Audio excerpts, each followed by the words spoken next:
Hello everyone and welcome back to Let's Play Kingdom Hearts. In the last part we started off the game and went through the Dive to the Heart segment, and now it's time for us to explore Destiny Islands proper in our tutorial segment. Hey, what's happening, man? Howdy do, Waka, how you doing? Yo for around? Now you don't need to do this, but I'd especially recommend doing it on proud mode. Let's play. Plays for kids. This is serious. Show me your stuff. So you can actively fight against any of the three Final Fantasy representatives here on Destiny Islands, Waka, Selphie, or Tidus. And Waka is probably the hardest one to master, but the easiest one to farm in some cases.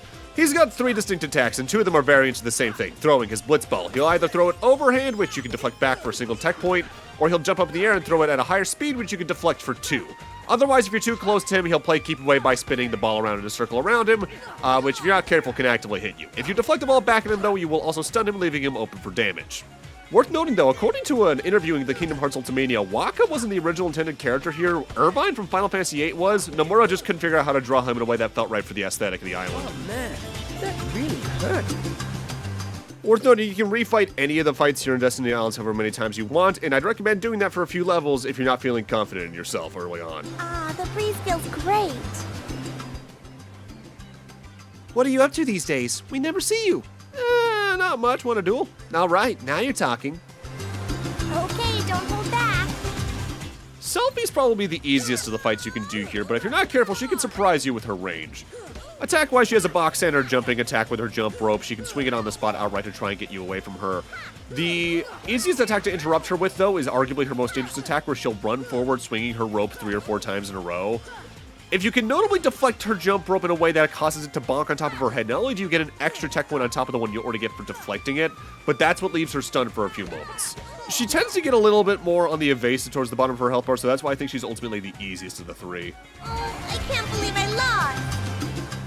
Worth noting, she is actually voiced by modern-day singer Gloom Harlow, known for albums The Internet and Main Character from 2021 and 2023, respectively. Worth noting, while largely we know what this series is about nowadays when it comes to the crossover element, a lot of the characters from the other side of the crossovers get their voice actors back. Most Final Fantasy characters don't. For instance, Waka earlier was voiced by D. Bradley Baker, who's been in everything under the sun, like being Perry the Platypus, Daffy Duck for a good while there. He was number 4 in Kids Next Door, Boomy and Korra, the Gravemind in Halo 2. The original Waka was John DiMaggio, though, or Bender from Futurama is what most people would probably know him as. Over here's the rope we need for what Kairi wants from the end of last time. Hey, Sora, you feel lucky today? I feel lucky every day. Hey Sora, feeling up to a little competition? You asked for it, Tidus. All right, let's go. You're going down. Tidus from Final Fantasy X here is easily the hardest of the 3 Final Fantasy representatives here, as not only is he, I think, physically stronger, he's also a lot more aggressive. He has 4 notable attacks. He can either swing his stick downwards, he can do a swipe with it left to right, he can also do an attack either with a backflip or front flip, which is far and away the more damaging attack. The main strategy you want to try and do here is let him lead in with an attack and go in from his side or behind him, or you can jump using the circle button and do an aerial combo to get a bit more of a lead in too, because he doesn't exactly know how to fight with that the best. With that said, if you go for an aerial attack, you yourself will be left open, so be careful in any case. If there is a drawback to me choosing the shield at the start of the game, is that these fights go on longer because I have less attack. Oh man, I'm really off today. Tidus is notably voiced by Sean Fleming in this, who was, I believe, Leonard in Teacher's Pet, so effectively the main character outside of the dog, as well as both of Kim Possible's brothers in, well, Kim Possible. While we grabbed the rope for Kairi's stuff over at Tidus, we also grabbed a sheet inside of a room a few moments ago, and the last log we need is actually over here on this little island, and you can reach either by jumping up to this area to begin with using the trees, or by going through that room. But also, we can see good old Rico over here, and while Tidus is the most aggressive of the Final Fantasy representatives, Riku is easily the hardest fight here, period. Did you get everything we need for the raft? I gave my stuff to Kairi. Hey Sora, how about a quick round? Grab your sword. Okay, you're on. This one decides the champion. Ready or not?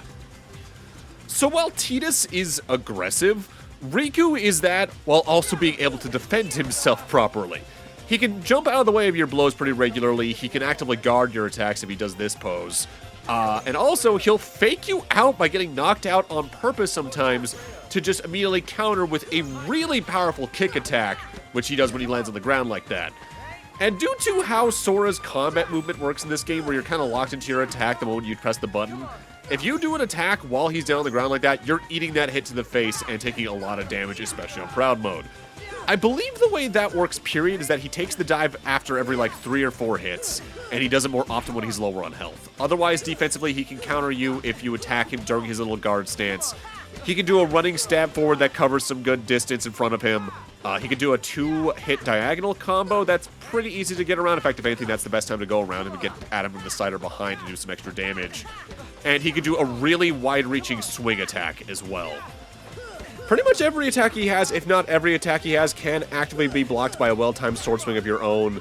But depending on how often you played the game, you might just want to auto evasion instead, as that'll keep you safer than just trying to actively stay in the way of fire. Not for nothing, pretty good for experience points and tech points too, although I think I ultimately farm Waka more often than anything else. Now the score's 1-0. And you get a free potion for that. Also on top of that, the potion we got back in the Dive to Heart is honestly best used against Riku, should you want to do that. And what I'm actively going to do here is one of my few times I actively do level grinding the game. I go around to Waka and everyone else to grind up to about level 5. But also worth noting, after you've beaten all 3 of the other Final Fantasy characters, you can actively face them all at once, and I'm speeding this up more just to keep time going. In the meanwhile, worth noting, voice actor-wise, let's talk about Riku in specific. Riku was voiced by David Gallagher, who largely only ever played Riku, though he was Seiji in Whisper of the Heart back in 2006 as well. Meanwhile, while I didn't do this for Tidus, Waka, and Selphie, I will talk about the main cast's Japanese VAs as well. Riku's Japanese VA is Mamoru Miyano, who also played Kiba in Wolf's Rain, Light Yagami in Death Note, Tamaki in Ouran High School Host Club, Death the Kid in Soul Eater, Ling Yao in FMA Brotherhood, Ignis in Final Fantasy 15, Ryuji in Persona 5, alongside several other things. You've probably heard them if you've watched a notable shonen series over the last 20 years, frankly. So the level grinding I just did, you don't need to do. I just really recommend it on a first playthrough, especially, or if you're on Proud Mode, as extra little bit of strength or HP or anything you can gain at the very start of the game here really can go a long way. For right now, though, let's give our stuff to Kairi. Thanks, Sora. I found something today, too. Here, it's yours. And we get a high potion, but only if you actively got everything without getting hints from her. Off the top of my head, I believe if you get a single hint, you just get a standard potion, and if you use 2 hints or more, you get nothing. Okay, it is getting late. We'll finish up tomorrow.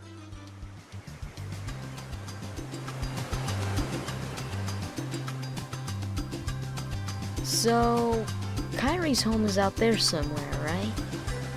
Could be. We'll never know by staying here. But how far could a raft take us? Who knows? If we have to, we'll think of something else. So, suppose you get to another world. What would you do there? Well, I haven't really thought about it. It's just, I've always wondered why we're here, on this island. If there are any other worlds out there, why did we end up on this one? And suppose there are other worlds. Then ours is just a little piece of something much greater. So, we could have just as easily ended up somewhere else, right? I don't know. Exactly. That's why we need to go out there and find out. Just sitting here won't change a thing. It's the same old stuff. So let's go. You've been thinking a lot lately, haven't you? Thanks to you. If you hadn't come here, I probably would have never thought of any of this. Kairi, thanks. You're welcome.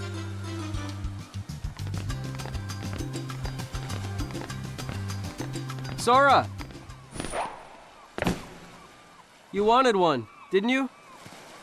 A Palpu fruit? If 2 people share one, their destinies become intertwined.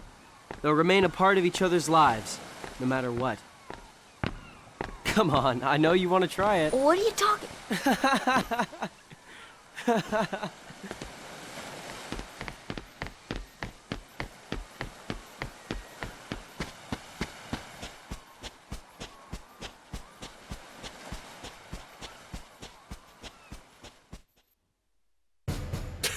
God, the whiplash, that always gets me.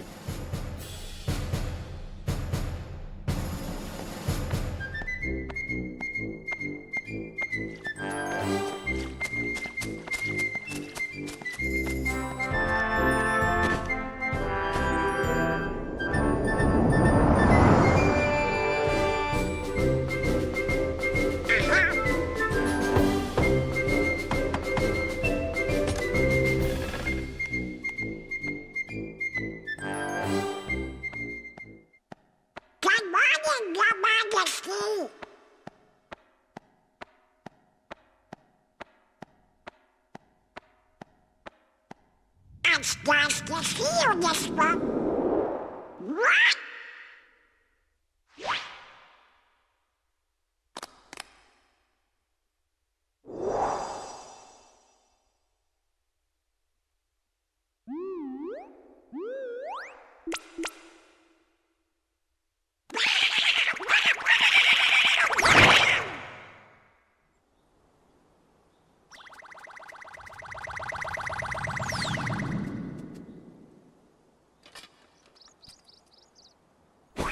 Wake up, Goofy! Wake up! This is serious!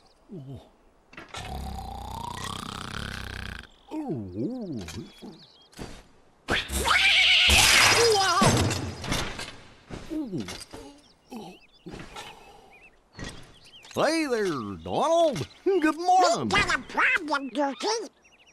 But don't tell anyone. Oh, Queen Minnie? Not even the Queen. Daisy? No! It's top secret. Oh, good morning, ladies. What?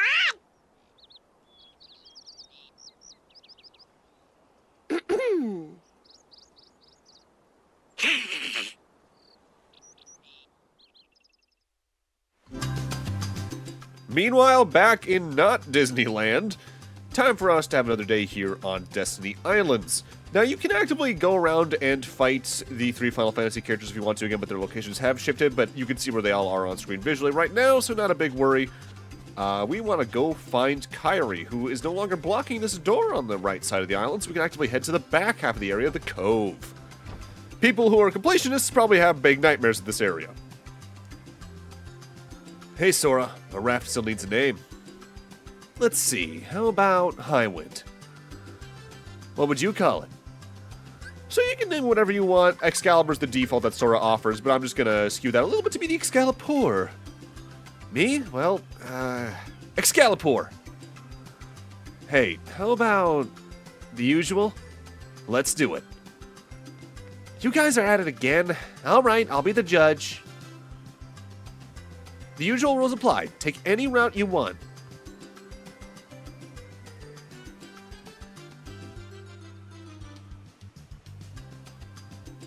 First one to tag that tree and make it back here wins.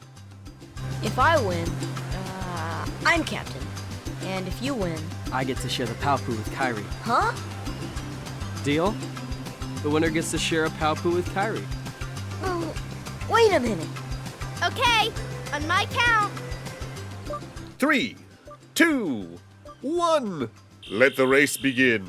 So, you're meant to race Riku going along the bridge, up the platforms up there, even potentially using a zipline that's up there to reach the tree in time. But I've actively seldom had that zipline work, and you can also platform along the trees, but I learned like 2 years ago. You can just run along the side here in the water, make it up here, and jump up to the left to make it to the star tree, and then do the same on the way back, and completely decimate Riku all the same. Riku's own path here kind of reacts depending on the one you choose, as say if you take the ladder up to the zip line, he'll go off to the side instead, but I think if you go off to the side, he might try to take the zip line of the trees first. The big thing to note is that whenever he jumps, he hesitates for a second so that his AI, I guess, can figure out the path he wants to take next. But if you decide to take the bridge for some reason, be careful, as there is one specific part, I think the second part of the bridge, that will collapse the moment you step on it. And because of Sora's delayed jump, that can be a little bit awkward. Now the score's 2-0. Hey, we get a pretty stone for clearing that in first place. Man, lighten up. It's just a name after all. Why, order. So, similarly to fighting Riku back on the island in the first half of the island, the previous in-game day, you can race Riku multiple times, but you'll always get a pretty stone for beating him. The pretty stones don't do anything on their own. They're entirely for selling when there's a shop later on in the game. I want to say each one sells for about 100 money or so, which, honestly, if you're trying to get some early game accessories or anything like that when we eventually do find a store, not the worst way to do it, but I don't take advantage of that myself. Up here, we have our first treasure chest in the game, a Protect Chain. On Proud Mode, you really want to equip this immediately. Protect Chain boosts the equipped person's defense by 1, which isn't a big boost, But barring going certain ways for certain strategies, if you didn't choose the shield at the dive to heart, you're going to want to take every defense boost you can, especially in the early game before you get a curative ability. Howdy do, Kairi. Today we collect provisions for our trip. Let's see, Sora, you're looking for 1 seagull egg, 3 mushrooms, 2 coconuts, 3 fish, and fill this up with drinking water. But not from the ocean. And we get an empty bottle. Bring everything back here. If you need help, just ask. You can actually collect a lot of those items before talking to Kairi here, but you can't grab the water because you don't have the bottle yet. So I'd recommend coming over here first just to make sure you have all that. First mushrooms in this cave right here. Next up, let's focus on the coconuts. You can grab them in 3 distinct places here in Destiny Islands. Pretty much anytime you see a palm tree. There's some right here next to Kairi. There's some on the island we fought Riku at earlier off to the side of the front of Destiny Islands. And also near the door that leads to the bridge that leads to that island, there's 2 of them right there. And technically that might be the most convenient place to do it, as there's another item we can grab over there, but we'll save talking about that for when we're over there. The coconuts drop at complete random upon whacking the trees. The brown ones are dried out and you can't use them. We're looking for ripe green, yellow ones, which will drop at complete random. It'll usually take you maybe like a minute or 2 at most, but there's times where I feel like that RNG just is not on my side with that. Second mushroom is right around this corner, buried in these little bushes here. And next up, we're going to grab the drinking water, which can be grabbed in a couple of different places. Pretty much anytime you see water that's not directly in the ocean, you can grab it. That little outlet of water there, the little waterfall pond on the front of Destiny Islands will also work for that. It really just depends on whichever one you're nearest to whenever you realize you need to grab the water again. The fish are probably the most obscure item you need to grab, as they are literally just in the ocean swimming about, and you don't need to do anything special. Just walk up to them or swim up to them, and you will grab them. So last time during the Dive to the Heart segment, I said I'd talk about what starting stats the various dream weapon choice and sacrifices give you, but I only had time during the Dark Side fight to talk about the shield combos, namely higher defense in general, higher max item slots, neither a boost of 1 attack or losing 2 AP. Let's take this moment now to actively talk about what the other combos do, but first off, let's talk to Waka as well. Me and Titus, we are gonna do a little exploring today. You know, to the secret place at the base of that tree. There's gotta be something there, yeah? Ooh, ominous cave. Don't mind if I do. So if you choose the path of the Dream Rod at the start of the game, not only do you focus getting certain magic-focused abilities earlier, you have a higher starting MP bar at 3 MP rather than 2 for the other choices. With that said, if you sacrifice the shield, you'll have a starting defense stat of 1, which is rough. If you sacrifice the sword, you take a single point hit to your starting strength stat, making it start at 2. Your max item slots are going to be at 6 as well. There's the third mushroom.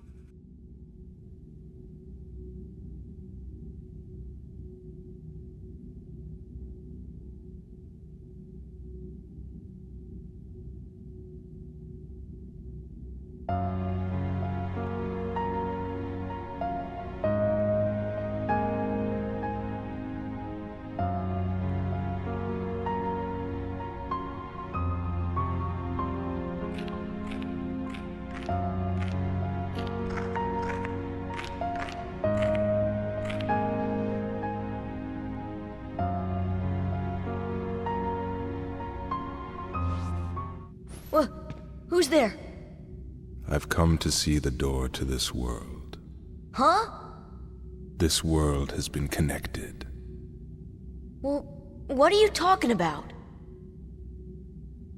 Tied to the darkness.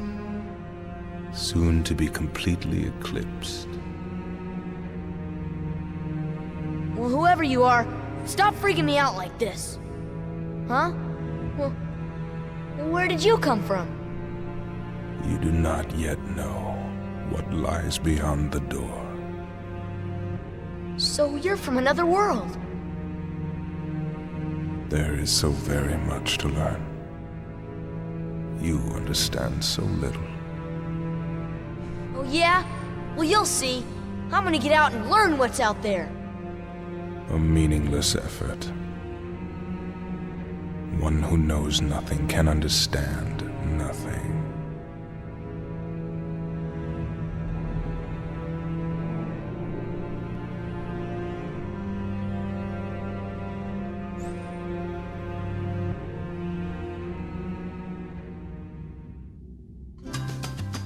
Well, that was, ominous. Fitting, given the ominous cave. Should you have chosen the Dream Sword at the start of the game, not only will you learn certain melee and offense-focused abilities earlier in the game in general in your level curve, you'll get a notable starting boost to your strength stat starting at a stat of 5. If you sacrifice the Dream Rod from there, similarly to doing so with the Dream Shield though, you lose 2 AP in your starting stats, which I do not recommend ever. That is a really rough playthrough in my eyes. As rough as it also is, if you want offense focus first, I recommend sacrificing the Dream Shield instead, which puts your defense stat at 1 to start, which is miles easier to recover from later on in the game through accessory usage or certain consumable items. I personally prefer the Dream Shield in general because of the items and defense, but also just because there's so many other ways to recover as you go from that. I'm making a necklace of thalassa shells. In the old days, sailors always wore thalassa shells. They were supposed to ensure a safe voyage. See this? It's a charm to help us find each other if we ever get separated. The 3 of us will always be together. Worth noting, I believe that's the first cutscene that's actually exclusive to Kingdom Hearts Final Mix if you're familiar with the original PS2 version. Thanks, Sora. I found something today too. Here, it's yours. Tired? Want to call it a day? I'd say yeah, let's go home. Okay, tomorrow's the big day. We should rest up. Before I end off, worth noting, similarly to the stuff on the prior in-game day at Destiny Islands, you'll actively get a different item from Kairi if you talk to her and get hints for where the items are located. Just like yesterday, if you get all items with no hints, she'll give you a high potion, which restores 60 HP to a single target. If you used a hint, you'll just get a standard potion instead. Any more than that, you get no item at all. But with that, I'm going to need to end this off here. Thank you guys for watching, and in part 3, we're going to wrap up our tutorial. See you guys then.